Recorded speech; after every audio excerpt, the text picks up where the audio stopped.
Good morning, everyone. This room is for the session 4 with the topic of the strategic initiatives of regional universities to lead the regional innovation. Now it's time to start. My name is Lee, the president of the Inje University. It's my great honor for me to preside at this precious session as a chairperson. First of all, I'd like to express my deepest gratitude to especially to the participants and the audience. And also we have three excellent speakers from Sweden and from China and from Korea.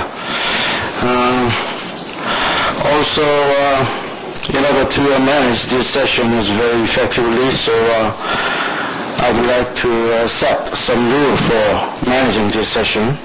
We have 1.5 hours, so each speaker will spend 20 minutes for their presentation, and the rest of time will be open to the public, open to the audience. So you can use, after finishing 3 presentations, you can use your time for the audience. Another one is the language. Actually, this symposium is the international one, so we'd rather use English as an official one, but the language is open to you, open to the audience. It's okay to Korean or English, or sometimes Chinese, or sometimes Swedish. So free to ask questions, or free to give some comments to the presentations. The time for the floor will be at the end of the 3 presentations. So because the presentations will continue, so I'd rather introduce the distinguished speakers. The first speaker would be Dr. Bengtsson from Sweden, Uppsala University. He is the Vice Chancellor of Uppsala University, Sweden. He is also the chair of the virtual IT faculty. Let me introduce Dr. Bengtsson, please. Welcome with a big hand.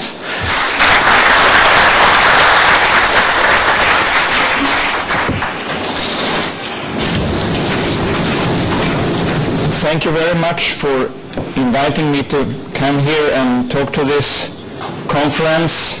And the topic of my presentation will be the biotech industry in the Uppsala region, the result of academic research and private entrepreneurship. And I hope that can be an example of how one can work between universities and businesses in a region to develop, as in this case, the biotech industry. And a brief introduction of myself. As you heard, I'm a professor of computerized image analysis, which is my background, and as such, I've been working with various biotech applications, and I'm head of the Center for Image Analysis at the university. But I'm also working for the university as a whole as a senior advisor to the Vice Chancellor on information technology, and I'm chair of what we call the virtual IT faculty, which is working to promote usage of IT in the university and technology transfer from Uppsala University to businesses. Well, just to make sure you know where I come from, Sweden is a small country in Northern Europe. It's got only 9 million inhabitants.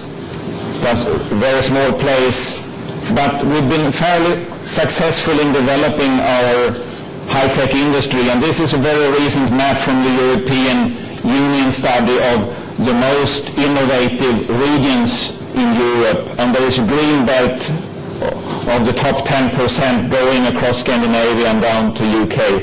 And Uppsala is located right here in the middle of that green belt, close to the capital of Sweden, which is Stockholm.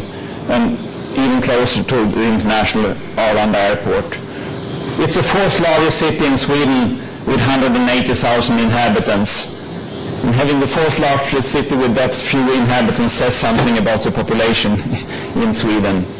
But we have quite a bit of biotech industry and universities and national agencies in that area in Uppsala, and of course many others in Stockholm, which is nearby. So it's a strong region. On the European level, Sweden comes in fourth place when it comes to companies in the biotechnology field. Only Germany, UK and France have more, and given the small size of Sweden per capita, we're far ahead. So what put us in this rather favorable position in the biotech field? Well, there are four courses that I would like to talk a little bit about in this presentation.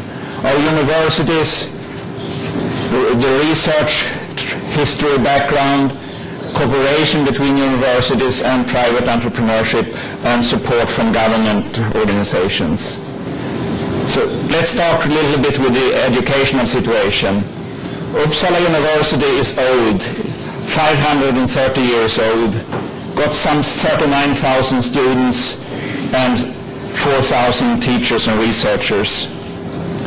And those students can choose from about 40 different programs of study and a few thousand different courses if they want to put together their own program.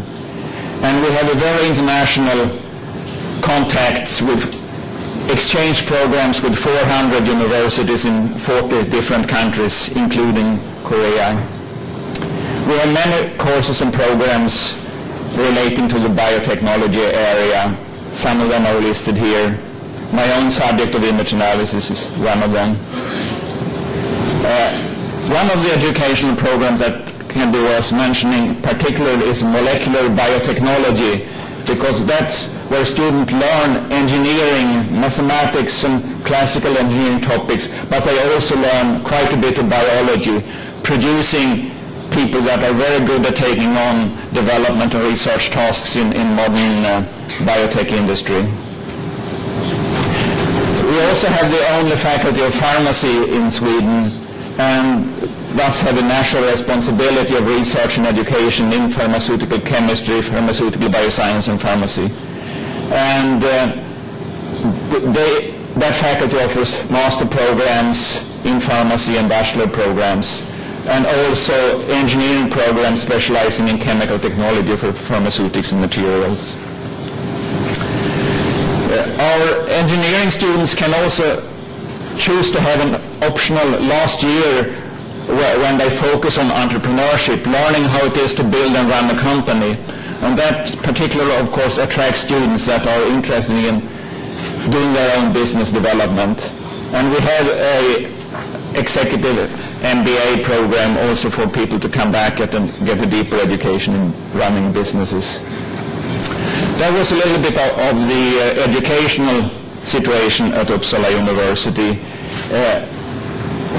Turning to the history of research, we, as an old university, have a proud history of some famous researchers. In the 18th century, Carl Linnaeus developed the Systema Naturae classification system. We're celebrating his 300th anniversary quite a bit in Uppsala this year. Celsius with the thermometer is another famous Uppsala professor, as well as Berzelius and Ångström with the modern spectroscopy and giving name to the Ångström unit of measurement.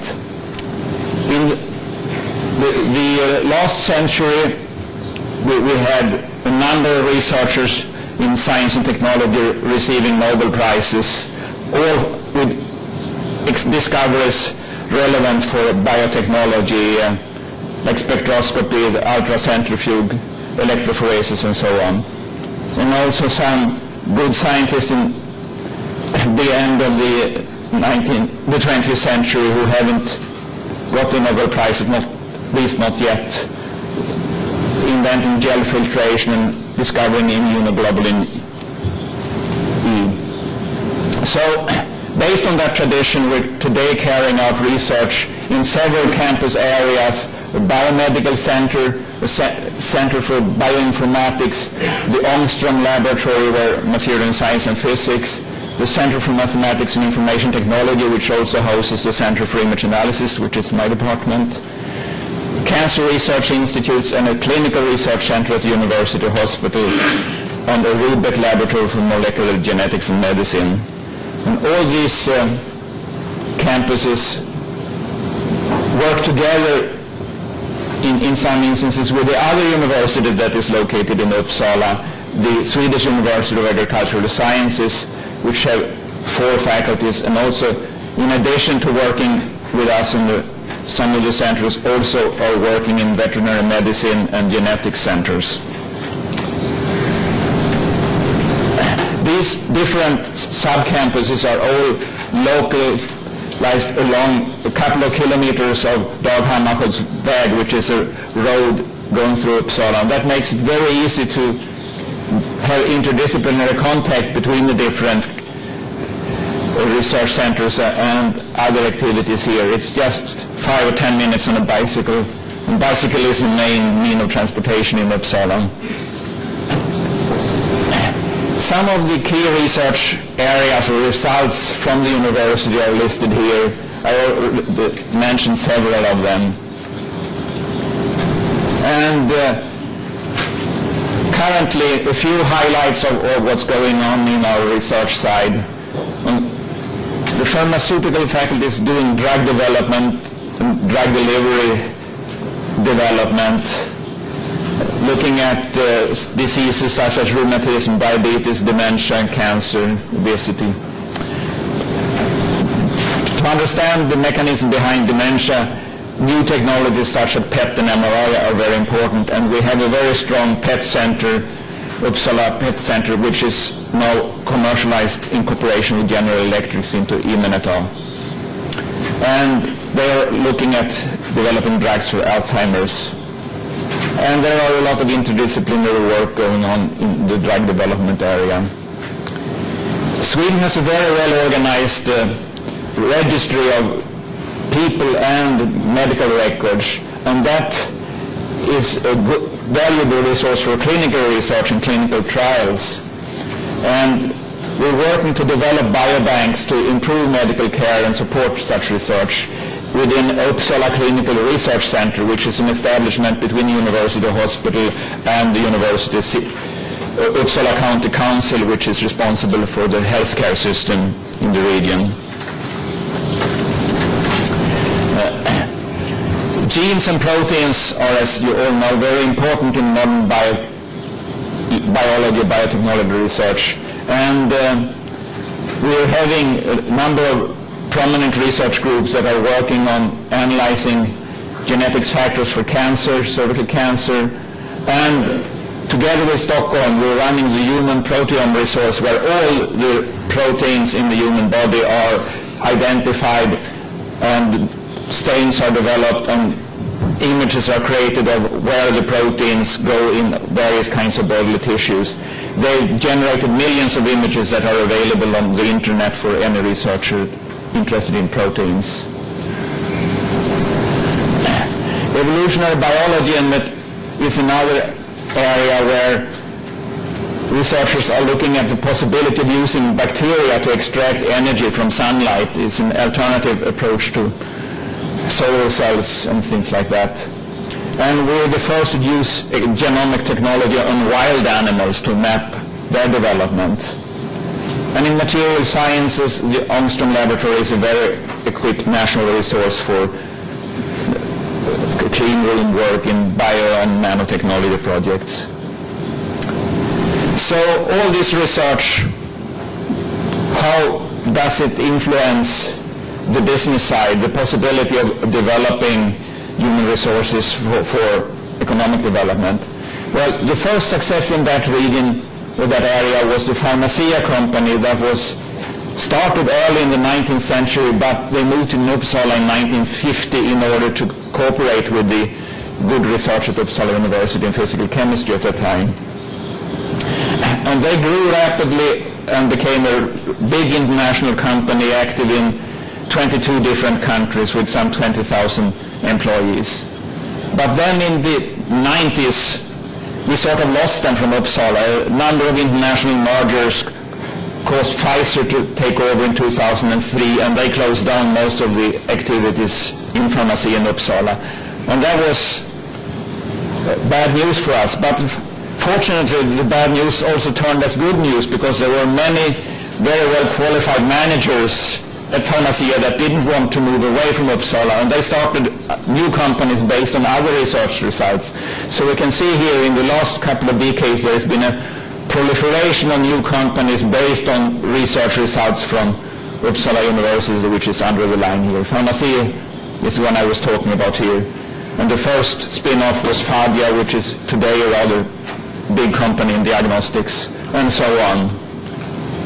So today we have well over 100 small companies in the biotech area in the region. And here are some of the logotypes of some of the more prominent companies and active actors in this field.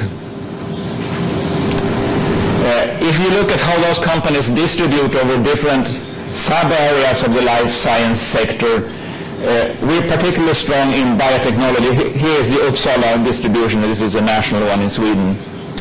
And we're also quite strong in diagnostics. The other sectors, we're a little bit behind the average size of the sectors in Sweden. Pharmaceuticals also is a strong area. Well, to give a couple of concrete examples out of that statistics, I'll say a few words about two of these companies. Olink is a new biotech startup just a few years ago based on the research results of a couple of prominent researchers at the university for how to analyze proteins in a very specific way. They can detect a single protein with high specificity. And they either use microscopy or high precision microstructures to detect this. And they are working together with researchers from various disciplines at the university, biology, biotechnology, my own group in image analysis, and people in microstructures research. They use the research facilities at the university. They have close contacts with other companies that have key technologies, and they have support from the local innovation system. So they are developing nicely, although they are still a rather small company with just some dozen employees. The other company has moved ahead further in their development. QMed is a world leader in facial aesthetics based on hyaluronic acid, and they have products that dominate the world market for filling out lips and wrinkles and folds and things like that. And they are beginning also to develop products for treating various other disorders. And they have their global headquarters in Uppsala, supporting research and development and sales all around the world. They find good availability of skilled personnel in the region, and they have in-house business development schools, and also take advantage of being close to an international airport. Well, in addition then to the university and these company examples I've been mentioning, the third factor in the development of spin-off high-tech companies in Sweden is public support organizations. And together the three form what is referred to as the triple helix approach, where research, entrepreneurs and public support organizations work together to create a spiral of growth. And the rest of the presentation I will mention a little bit about these public support organizations in Uppsala. They try to have this whole change from research and education up to a growing company to work smoothly with the financing and the support that's necessary in the various stages. So the first organization that was formed in Uppsala for this purpose was about 20 years ago, the Stones Foundation, founded by the city county administrative board, the universities, the municipality of Uppsala, and the Chamber of Commerce. And they have been running different projects to help develop these spin-off companies. And today I will mention three of their current work models: the Innovation System, the Innovation Center, and Uppsala Bio. So the Innovation System coordinates various organizations to help researchers take their inventions, their discoveries into commercializations, transfer research results. And they are all located in the same building now, so it's easy for a researcher to go there and get support, whether it deals with patenting or finding financing or some other problems or needs. And the Uppsala Innovation Center, located also in that building, is a business incubator where you can start a small company but get a very low-cost office for the first few persons, and in the same building has all kinds of supporting facilities available. So the key objective is to improve the possibility for entrepreneurs to get successful at the start. We also have training in business idea development support, business coaching and things like that, to create healthy companies that can leave this incubator within a few years and then develop on their own, becoming bigger. The third support organization is called Uppsala Bio, and it's working to support the biotech sector by providing support for commercial-oriented research in the BioX financing program, by developing skills and training programs, and also developing communication activities like market analysis and information. They have a cross-disciplinary research effort, but it's focused on this life science sector. They work with the scientists, develop new possibilities for industry by, for instance, having a scientific advisory board that can advise both researchers and companies about new possibilities and bring the industrial thinking into an academic world and bridge the gap which always tends to exist there. On their skills and training program, they're working both to train people within the companies but also to find ways of attracting young people to science. And finally, telling the world about what's happening in Uppsala. Some of the material in this presentation I owe to them, and you can find a lot more on their website. Uppsala Bio consists of the universities, the public organization, the City of Uppsala, and these various organizations in the innovation system, and then a number of companies that are members to work together within this organization. And most of these actors, the innovation system, Uppsala Bio and so on, are all located in Uppsala Science Park, which is an old regiment area. The militaries used to be there, but now the barracks have been renovated, are very nice places for about 150 small companies and these different organizations. And it's all in the center of this Uppsala University campus area. Finally, the City of Uppsala has created Invest in Uppsala that supports businesses interested in relocating to Uppsala and try to tell people about what a wonderful place Uppsala is to live and work in. It's an old city but with a very nice atmosphere, countryside just nearby, very close to the airport and so on.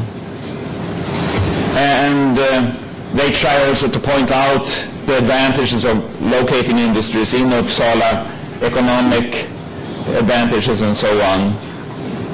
One particular one to point out is that as academic researchers in Sweden, we have the rights for our own results, our own inventions. The university doesn't own them, so we can always patent what we discover and try to make money out of it ourselves. But with all these favorite things, I should close by mentioning a couple of challenges for the future. There are many small companies, and together they need quite a bit of venture capital. The securing capital to help these companies grow is one issue, so to keep them from moving away. The competency issue, it's not very popular among young people to study science and technology, so we have to work on attracting them to that. Filling the pipeline, getting good research results that can come into new companies or help the existing ones. And make sure that Uppsala develops smoothly when it grows, maintaining an attractive environment. Okay, that was all. The vision for the future is that we together with Stockholm should be one of the leading biotech regions in the world. We're working towards that goal. Thank you for your attention.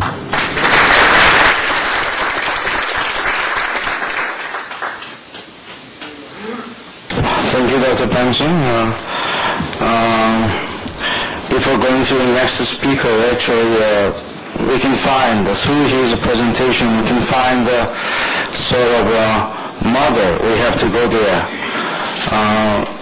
Actually, the Uppsala is a little, some of the audiences with Uppsala University is quite fresh one, but Uppsala University is very high quality universities in the world, and also we saw that Uppsala region is very much successful biomedical complex.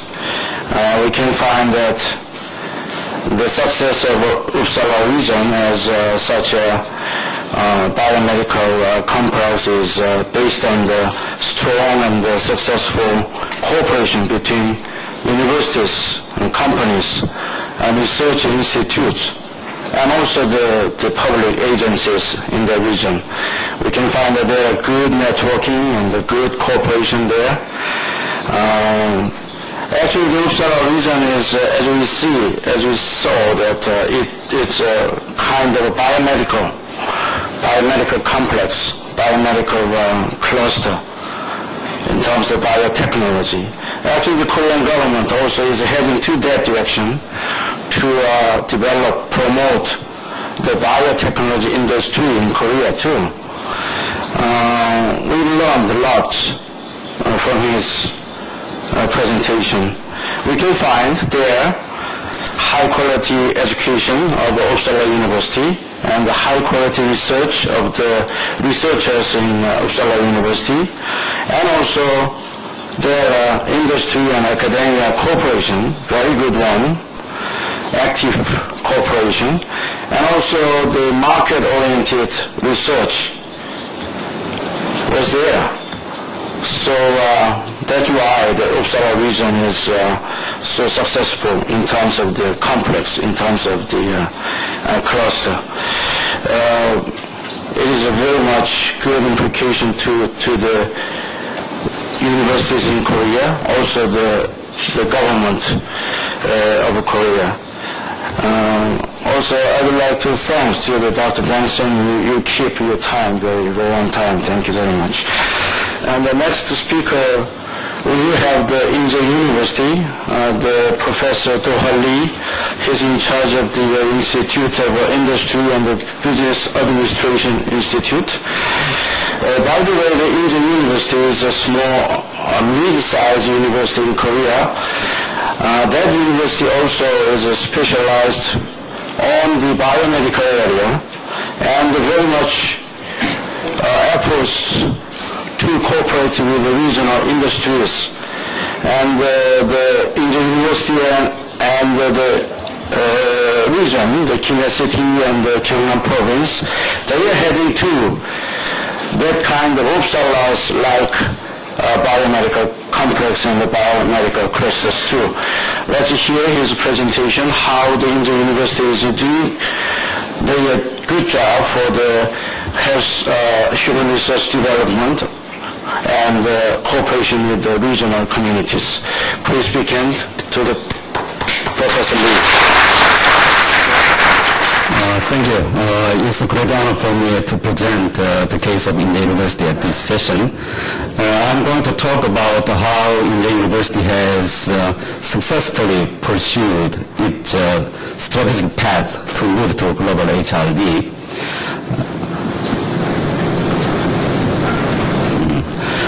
To begin with, I'll briefly mention the challenges for Korean university in general, and specifically regional university like Inje University. And I'll talk about HRD vision and strategy of Inje University to cope with such challenges. And third part you will see is that unique HRD program of Inje University called Ewert project, which has helped Inje University to produce outstanding HRD outcomes. And I'll wrap up my presentation in the final section. As you already know, the current trends of globalization and IT revolution has brought about drastic changes in socio-economic structures, creating so-called new economy. In this new economy, human resource has become the essential assets creating the value added. So HRD innovation became the national agenda for both advanced and developing countries like US, EU, Japan, and China. As you know, Korea was once one of the most successful HR developer in the world. The so-called the miracle of Han River, economic miracle of Korea, was made possible in part by the fact that Korea was able to train and supply the diligent and highly skilled workforce. But entering into fast-pacing globalization and information age, Korean HRD is struggling now. For instance, we see endless exodus of students heading for the advanced countries for better education, and also the employers seeking those global talents in those countries. These are creating the crisis for higher education in Korea now. The other environmental factors present the difficult challenges to the regional university in Korea. Recently in Korea, there is increasing demand that regional universities take a lead in regional innovation to address the regional imbalance caused by the geographical concentration trends towards Seoul area. And also this concentration trend plus decreasing school-age population make it regional universities to recruit new students and to acquire enough school finances. Inje University is still in a good position in terms of new students enrollment and school finances, but it established regionally based global HRD as its educational vision. And so this vision is to develop global talents needed to drive Guinea and Vietnam region to the global level. By the way, we are located in Guinea City, which is the fastest growing city in Vietnam area. Now, to achieve this vision, we come up with three strategies, including specialization, industry academia cooperation programs, and globalization. And I'll talk about each component one by one.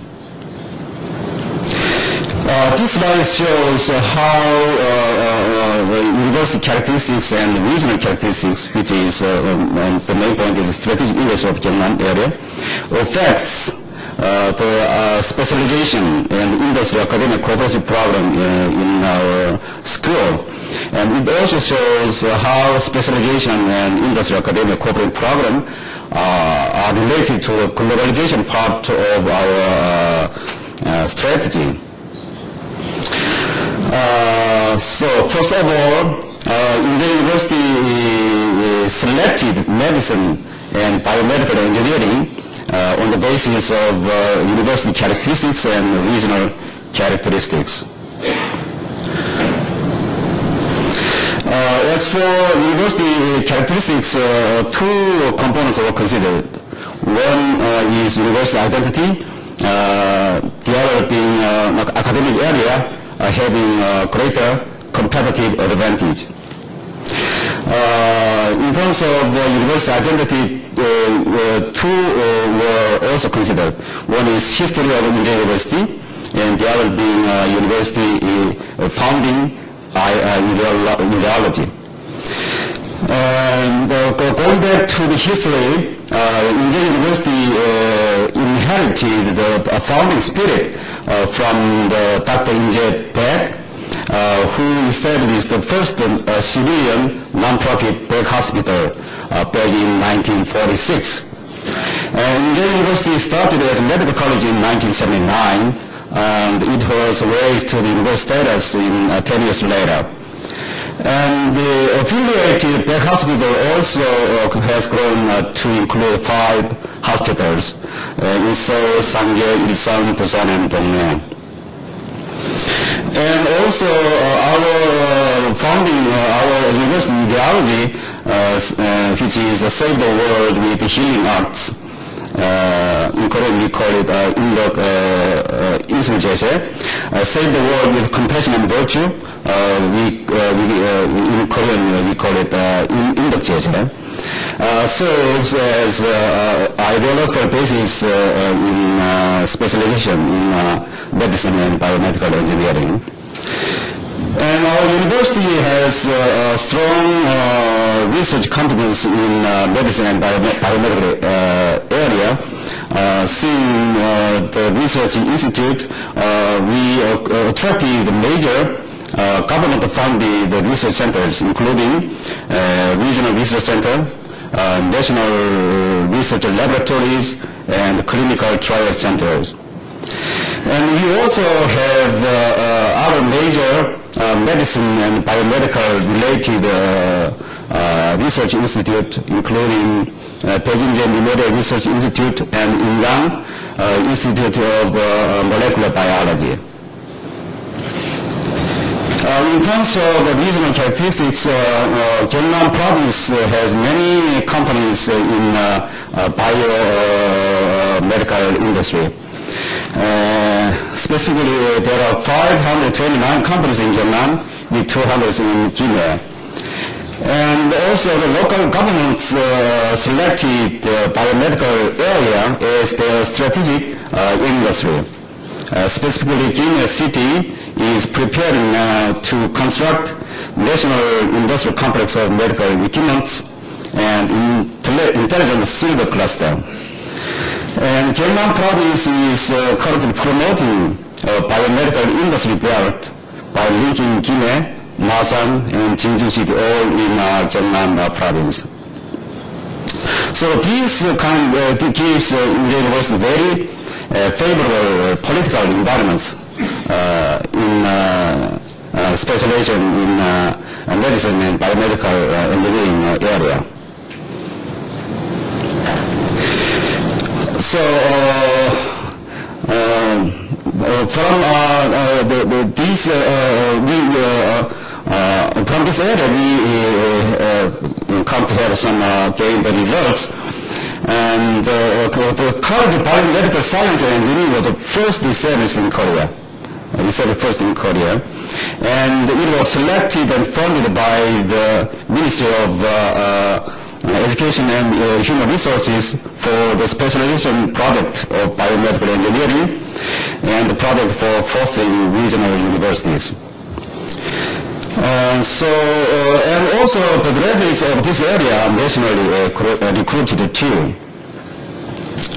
However, to improve research and education capability to the global level, increasing investment have been made in our university in this area. The second part of our strategy is concerning the industry-academia cooperation program. It intends and it aims to be a win-win strategy between the university and industry. The regional university can provide much needed technology and human resources to the regional companies. And the regional companies in return can help regional university with the job opportunities and financial contributions, which can make the new student recruiting by the university much easier. So it is basically one strategy. The Windows academic cooperation program in the university is carried out largely in the area of regional strategic industries. Gyeongnam province selected 4 strategic industries. One is bio, knowledge-based machinery, robotics, and intelligent home. Out of these 4 strategic industries, knowledge-based machinery is considered by far the most important. Because Gyeongnam has played a key role in the machinery belt of Korea historically. In terms of world market share, this machinery industry belt accounts for 35% of world output in shipbuilding industry, and 72% in automobile, and 2.6% in machinery plants. However, the key for future developments is how soon their competitiveness will come from high-tech rather than the current economy of scale. Let's take one example in automobile industry. As you know, faced by the fierce competition in terms of price, quality, and technology development, the car assembling plants like Hyundai, Toyota increasingly choose to depend more on part manufacturing companies. Now the part manufacturing companies are required to produce modules of parts. So now, then the assembling plants can now just put the chunk of parts, right? So that this gives a lot of efficiency to the assembling plants, but it gives some problems to the manufacturing parts manufacturing companies. So they are given the great pressure for acquiring global competitiveness, including technology development, designing, manufacturing, and quality control of all parts. But the problem is that the part manufacturing companies in Korea is mostly small and medium in size. So that they lack the abilities to develop their own technology and human resources required for such R&D activities. So in this context, Inje University established METEC, which is Mechanical Engineers Training and Education Center. The purpose of METEC is twofold. One is raising students' ability to adapt to the work environment. The second being enhancing field engineers' ability to design auto parts.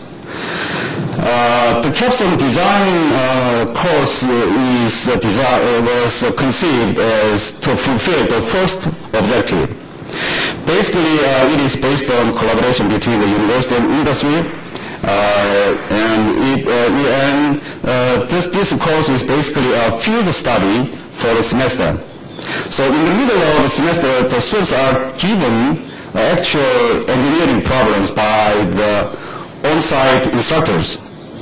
After solving the problem, the students are given the opportunities to apply the solution back to the field setting. So in this way, it tries to help the students developing some field awareness. And moving to the next one, METEC also provides HRD program for field engineers. It provides training to the engineers in auto part industry, For the 7 years since 2000, this program offered 220 offline classes and 16 online courses. During the period, a total of 2,310 participants from 515 companies participated in this program, with a total of 5,200 hours of training. Seeing the makeup of 515 participant companies, we see that the lion's share comes from the small and medium-sized company at 73%. In terms of region, Guinea occupies the largest proportion at 43%. And these figures shows that Meta has done an excellent job achieving its objective. Also, we have other government-funded programs, including NURI, BK21, and NEXT. These programs are government's high-priority HRD development program, HRD program with industry-academia cooperation component in it. And basically, it tries to develop human resources to boost regional and national competitiveness.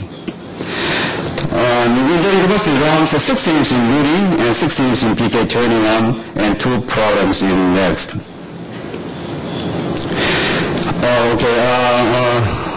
Touching on the globalization, the last strategy is globalization. There are 2 aspects of globalization. One being to develop professional talents having global competence. So we try to global competency to the regional and national talents we have supplied so far. And the needs is to, the aspect of globalization for me is to cultivate and utilize global academic networking. It includes student exchange programs, hiring foreign faculty members, and global industry academic cooperation program. The student exchange program consists of 2 parts. One is dispatching the Inje University students to foreign university. The other is attracting foreign students to our school. For last 6 years, a total of 1,373 students we sent these numbers to other foreign countries. And to make our campus more culturally diverse, we also try hard to recruit, to attract foreign students to our campus. So we plan to attract 215 new students foreign new students in 2008, 300 in 2010, and 400 in 2013. And hiring foreign faculty members and having them teach in their native language to our students is another part of globalization strategy in our school. Currently, we hired 19 foreign professors. They are giving lectures in 7 different departments now. And the primary part of globalization is global industry academia cooperation programs. It is a new attempt for our school to further globalization with regional perspective. Inje University and Kasasat University in Thailand made an agreement to link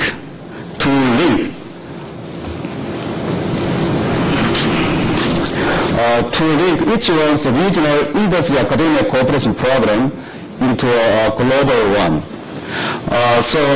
Through this arrangement, we are trying to provide our regional small and medium companies with international business opportunities. And also the university is to upgrade, improve current academic networking with the Kasasat University and industry academic cooperation with the regional firms, and finally to obtain global job opportunities for our students. As you know, the Bangkok area here, the Kasasat University is located, is rich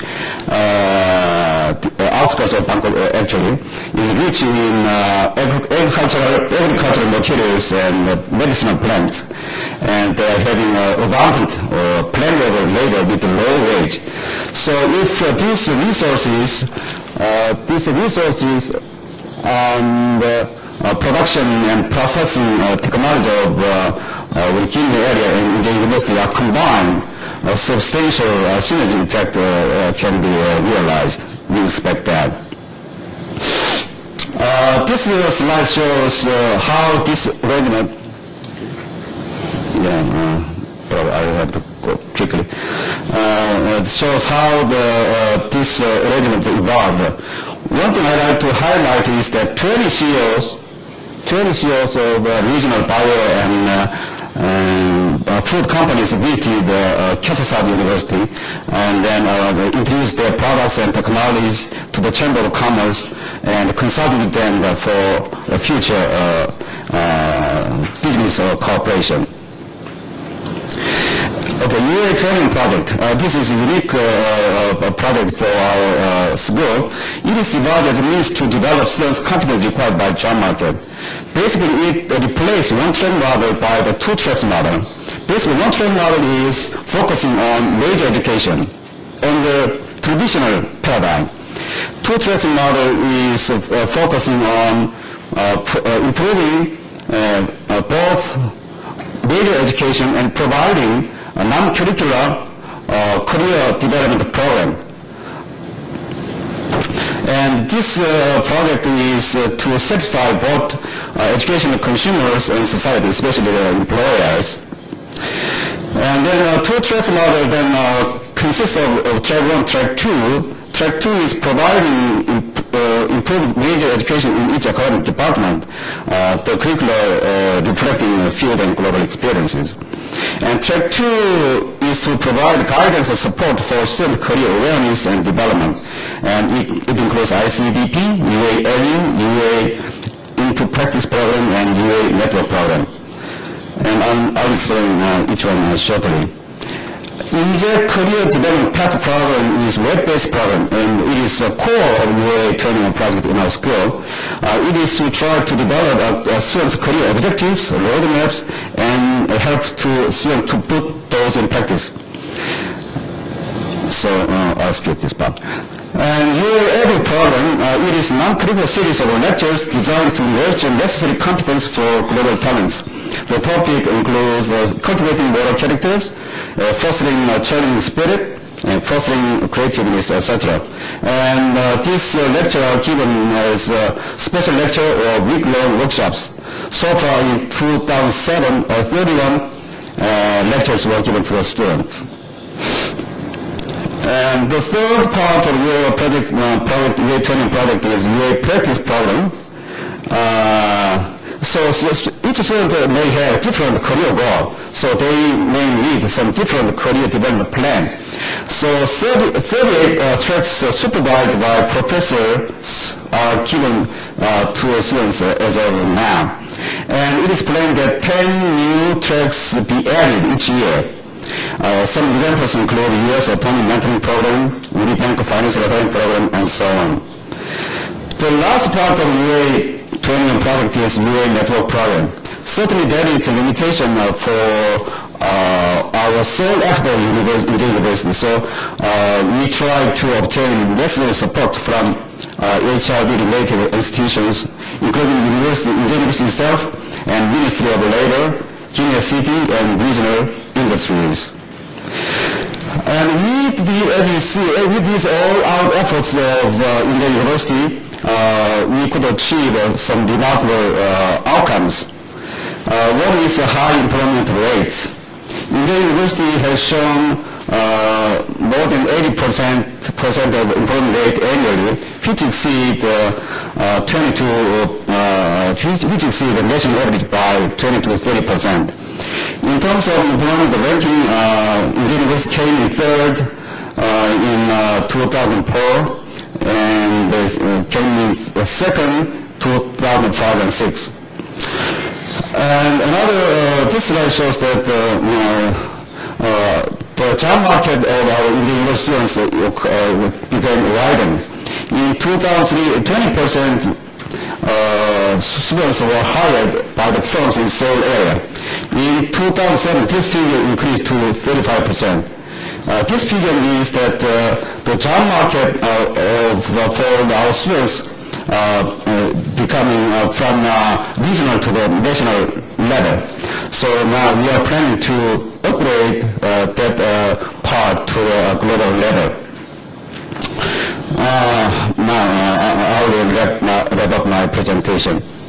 Inje University has successfully supplied both regional and national talents so far. But there is, as the environment changes quickly, there is a new challenge, a whole new challenge for our school. So the new challenge for Inje University is nurturing global talents who can innovate in regional industry to be global player. So out of these strategies, Inje University's current strategic focus is on globalization.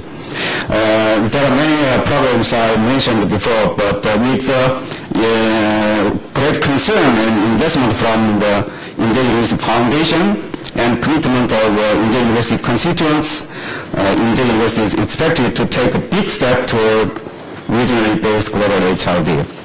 Thank you.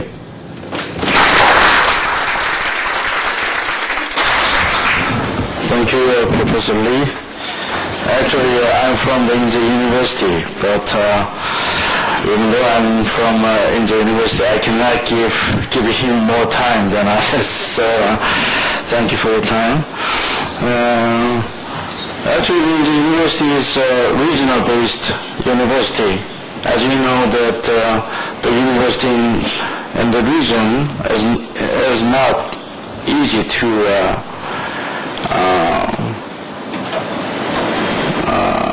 the regional-based itself is inevitably work as a handicap to the university, in Korea especially. But the university is trying to its best to educate the students with global talents. There are lots of programs, as you learned from the presentation. It has a special career development plan, is so-called ICDP, and also upgraded UA21 project. Also, you can see the lots of global programs to give the opportunity, give the students many opportunities to contact with the global environment. Also, the university try to do something, to contribute to the regional society in terms of the industry, academia, cooperation. The special one is, as Dr. Lee already explained, is the university international law. The universities can do a kind of bridge job for the industries between the international countries. It is quite a new approach of the university, is a contribution to the regional society. Another good point, impressive one, is what is the outcome of the Inje University. We can see at the presentation very high employment rates of the students in the university. It's very high compared to the others national level average. Also in these days, the current status is also the expansion of the job markets for the Inje University grades. It's moving to the regional level, to the Seoul region. It means that the Inje supply the students with the quite national level talent, global level talent. It was quite a successful story.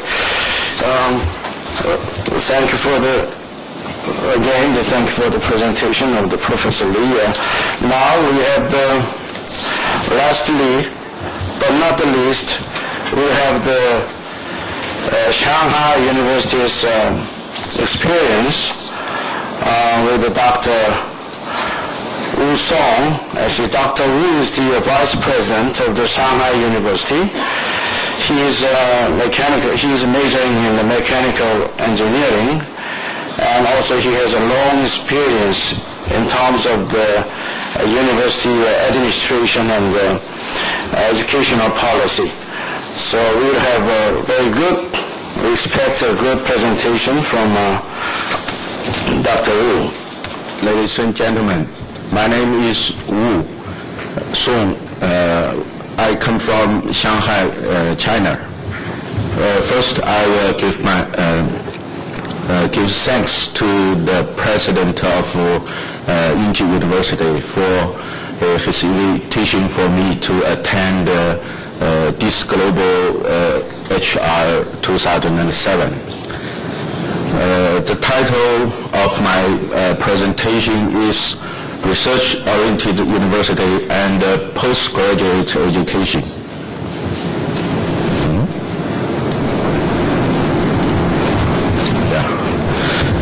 Shanghai University has made a strategy for its development from the year 2000 to 2010.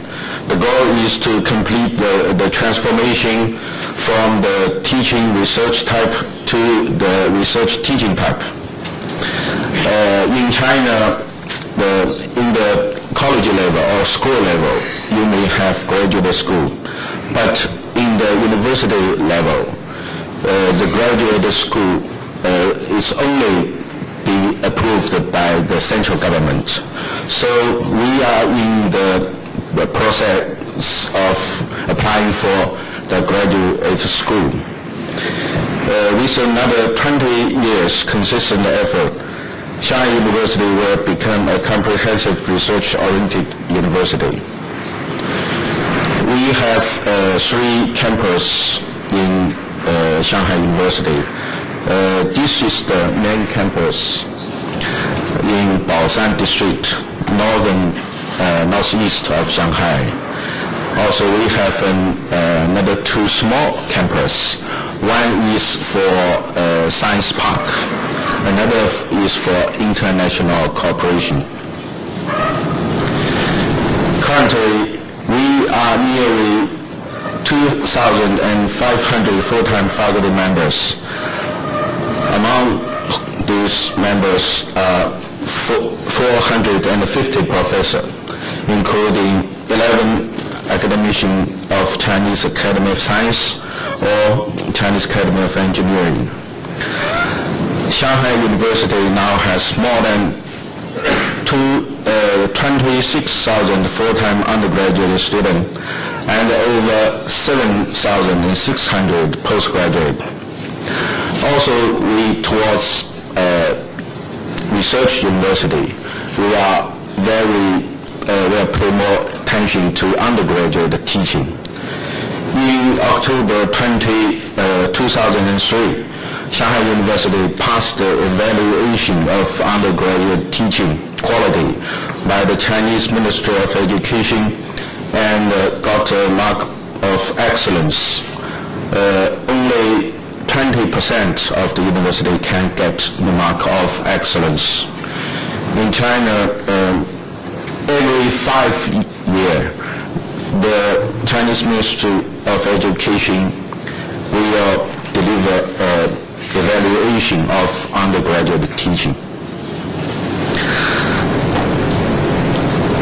Now we are the key university supported by the National 211 project. What is the 211 project? That means 21st century and 100 leading universities in China.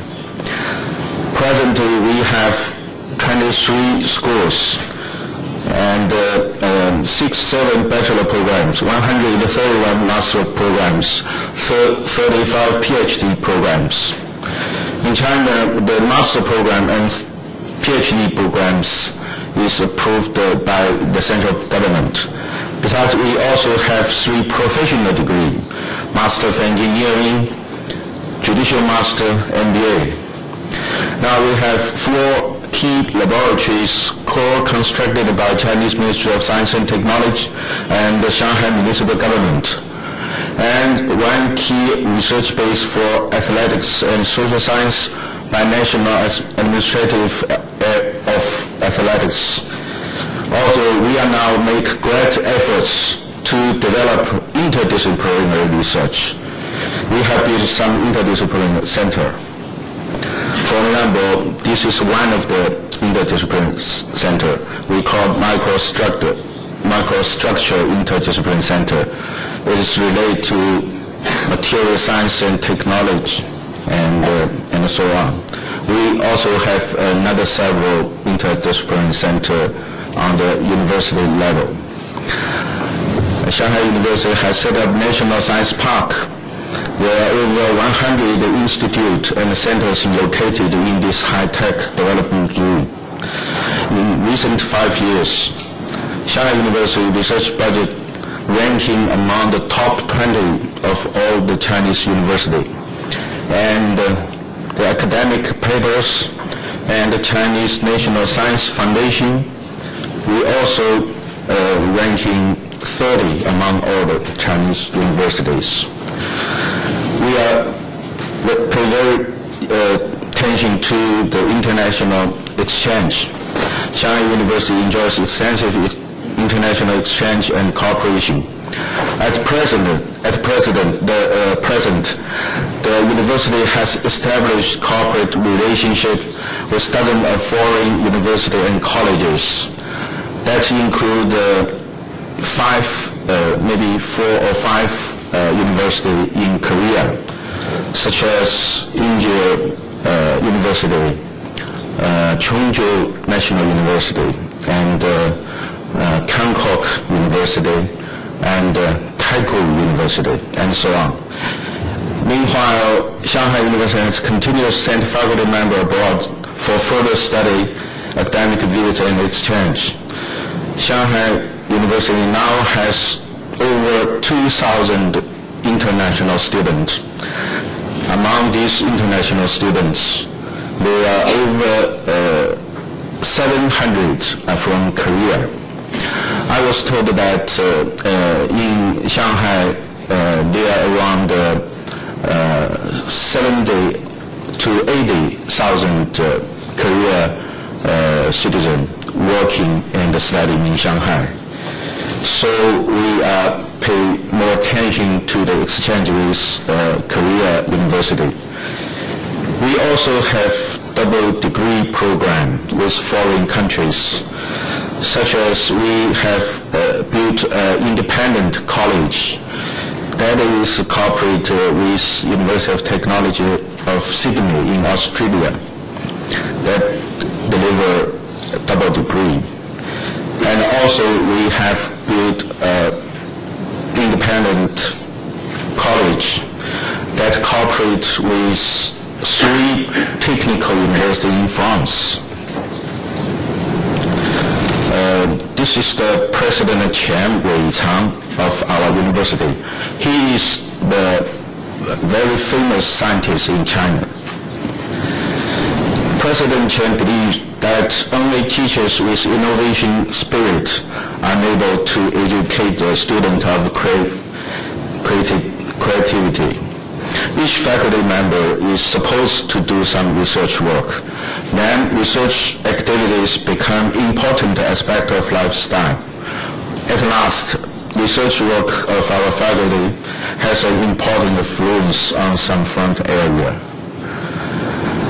We have 3 visions: student education, research, and service for the society and the community, which are not separated but combined to create a good environment and atmosphere suitable for student education. The construction of a research-oriented university should set a tangible objective, get something done, and leave others undone. The most important is heighten the academic status. China University has already built up reasonable postgraduate education system with harmonious development of liberal arts, science, engineering, economy, and management, etc., working to be the innovation base and highland for talents.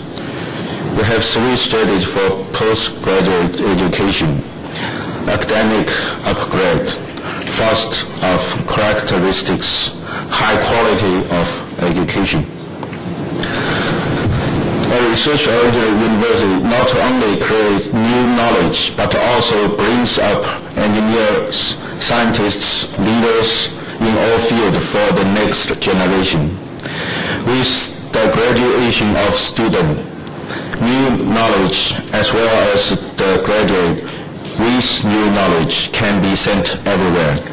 Above all, the organization structure and the concept of environment that needed in the creation of new knowledge can be sent everywhere. Educated students in all-round way with creative spirit.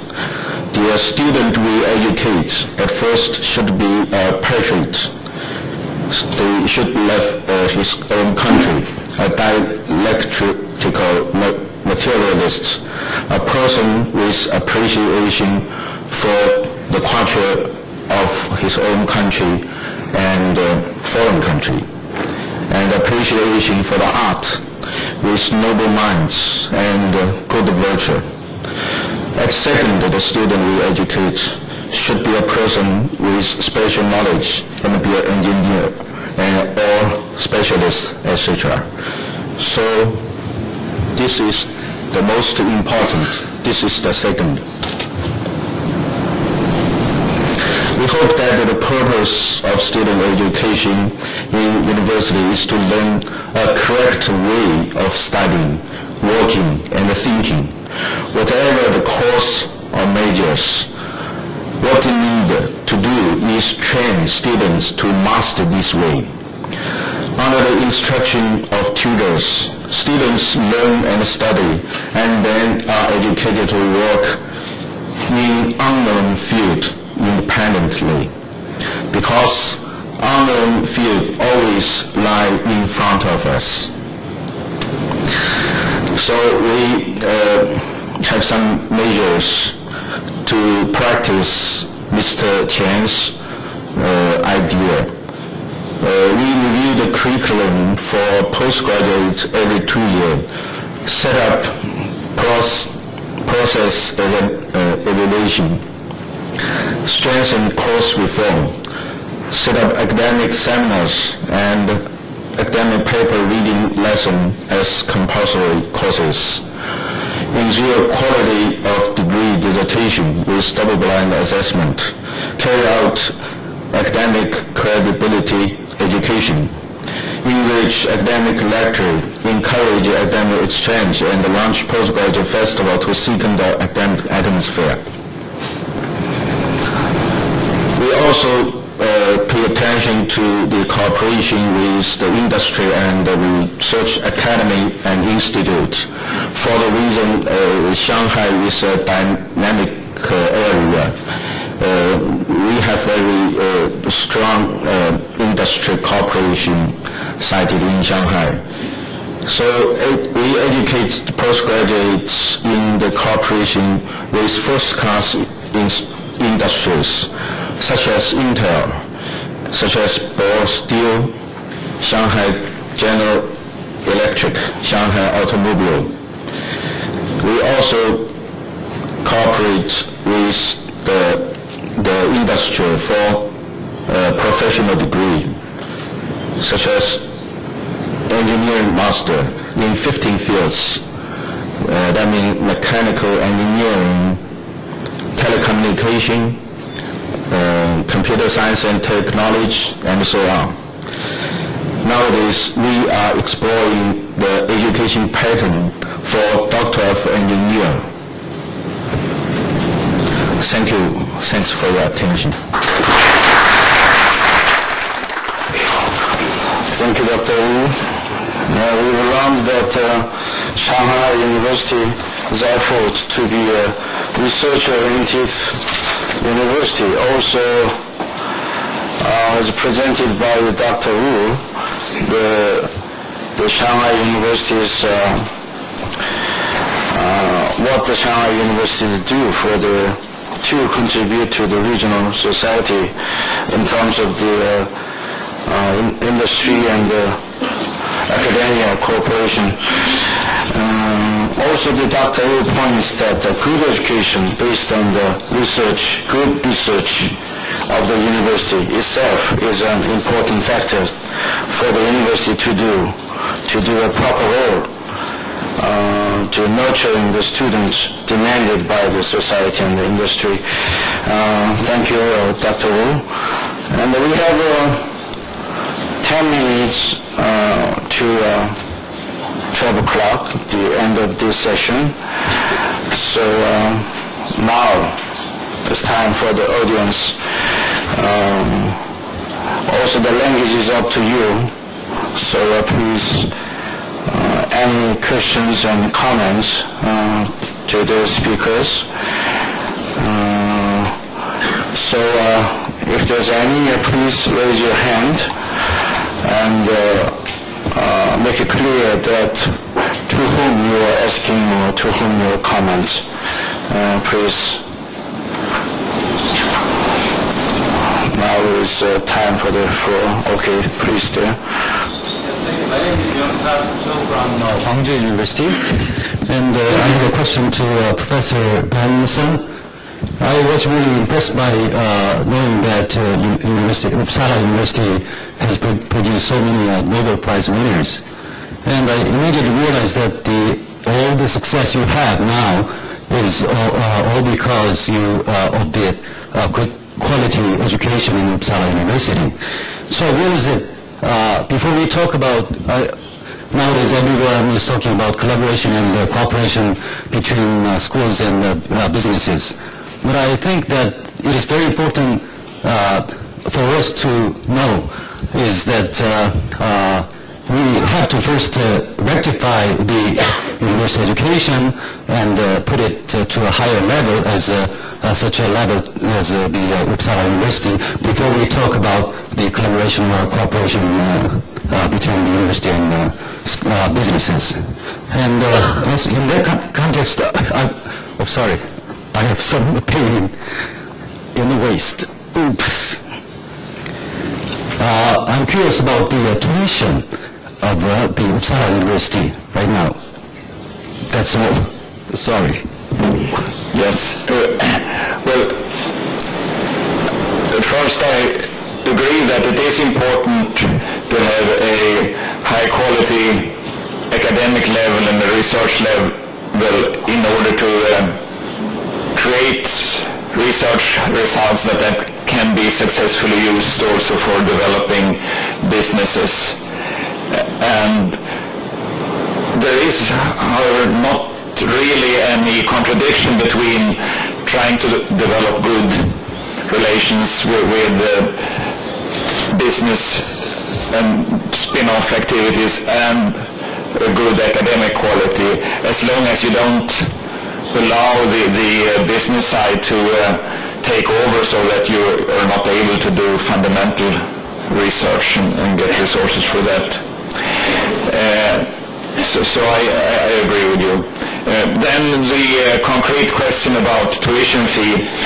Swedish universities are by law not allowed to charge any tuition at all, so it's free for everyone, Swedes as well as foreigners. You just need to be accepted based on academic merits.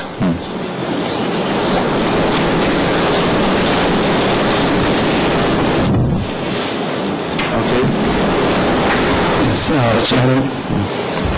My name is Daniel from Inje University. I'd like to direct a question to both Dr. Wu and Dr. Bengtsson. Professors in your university allowed to start a spin-off company which will grow out of a research result while holding their position as a professor. Because in order to carry out successfully a company's goal, you have to give a kind of an incentive, such as a reduction in teaching load and so forth. Okay, Dr. Bengtsson first. Well, at Swedish universities, in general, you're allowed to spend 20% of your time on doing other things than working for the university and still be considered a full-time employee of the university. Because those 20% may not be enough for really developing a business idea. And then there are rather generous rules for getting leave from the university. Of course, leave without pay then, and then you're supposed to be paid from your business activity or whatever.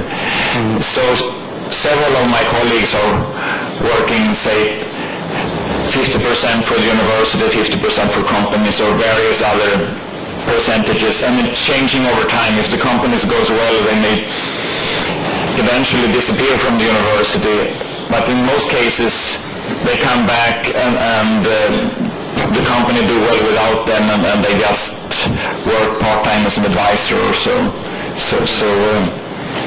It's a rather flexible model. Okay, thank you. Dr. Lee, you have some? We are not encourage professor to run company. I think the most important for professor is to deliver high quality teaching and do research work. If the professor do some project for the application, he can apply for patents, and we will give him a suggestion that somebody have interested in your packet, in your IP, intellectual property. You can sell this patent to this company. But in the School of Management and Economy, some of the professors allowed to own a small company, because with this small company, he has the experience of how the company and enterprise, how this operate. He can teach the students with actual experience. Okay, thank you. Another? Order, please. Okay, thank you very much. I'm from Inje University, I'm a PhD student now.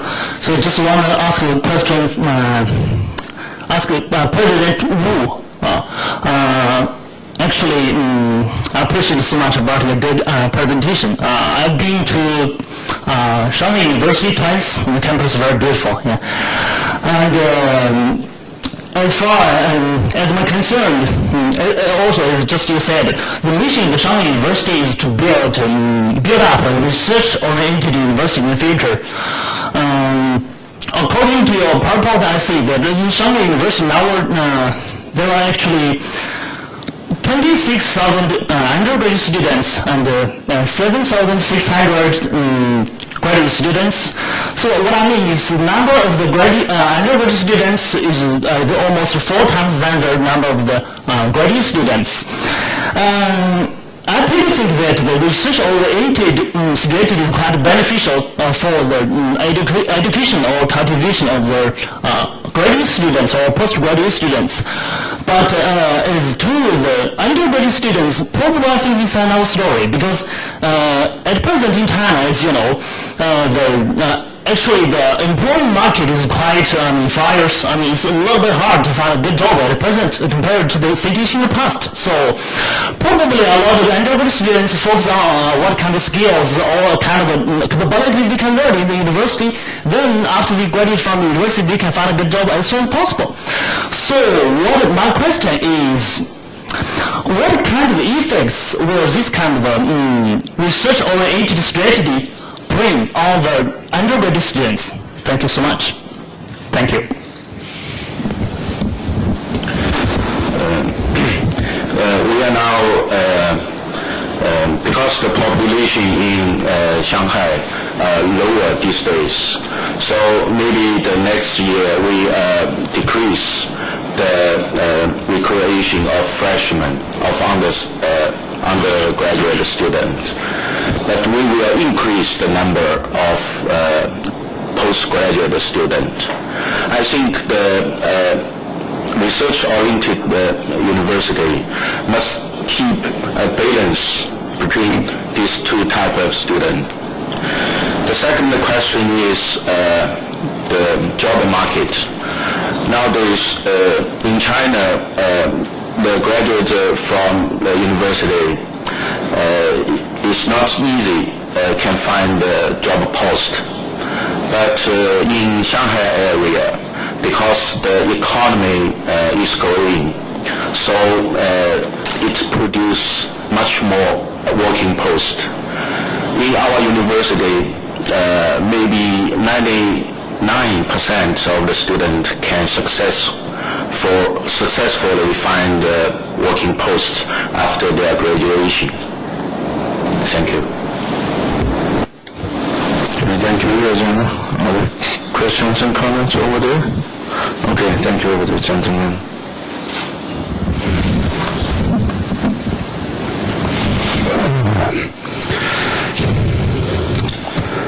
My name is Ewert Kim. Ewert Bengtsson professor, may have a question.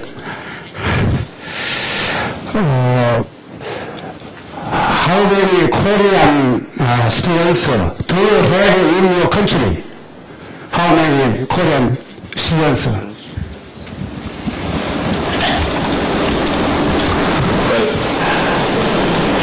I'm very sorry, I don't know the answer to that question. A friend of mine that used to be my student in Uppsala University, maybe you know the answer. Yeah, that's Professor Cho. He got a PhD degree at Uppsala University, so.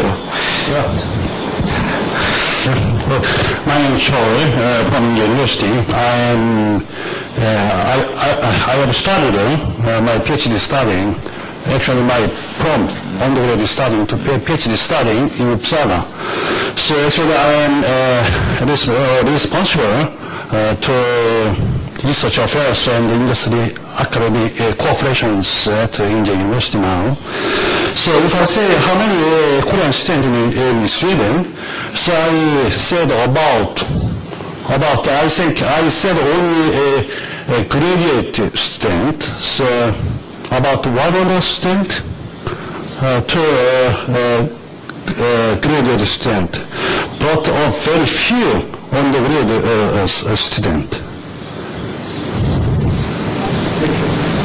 Okay, thank you. By the way, I have one question to Dr. Bengtsson. You mentioned that it's free. The tuition is free at Uppsala University. So maybe this information will be spread out in the Korean students. So many students maybe. So you have enough room in your university to... Yes, well there is still a need to apply for admission in competition with other students, Swedish students and students from other countries, and in the more popular courses it's rather strong competition, while in other courses you can get in straight away.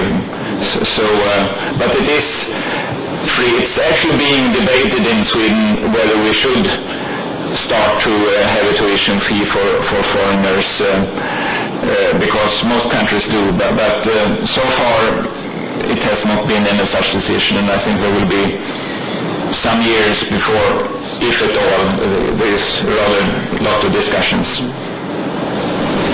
You speak in English in Uppsala University?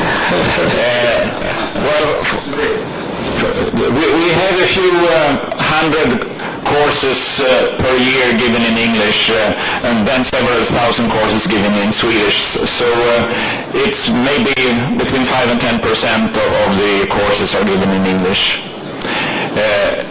In graduate education, I think the fraction of English courses is much higher.